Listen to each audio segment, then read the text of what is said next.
বন্ধুরা, রাত্রিবেলা ভুল করেও কুয়ার পাশে কখনো যাবে না, নাহলে ঠিক তোমার সাথে এরকম ভয়ানক ঘটনা ঘটতে পারে। হয় কি, একটি সন্ধ্যা নামের মেয়ে থাকে, সে তার দিদার বাড়ি ঘুরতে যায় এবং তার দিদার বাড়ির পাশে একটি কুয়া থাকে। একদিন রাত্রেবেলা সন্ধ্যা কুয়া থেকে একটি ভয়ানক শব্দ শুনতে পায়। তারপর সন্ধ্যা কুয়ার কাছে যায় এবং গিয়ে যে দৃশ্যটি দেখতে পায় সেটি দেখলে তোমাদের গায়ের লোম দাঁড়িয়ে যাবে।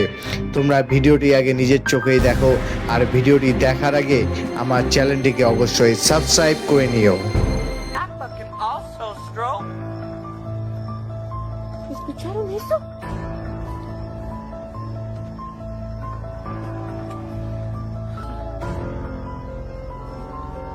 Se oye allá abajo.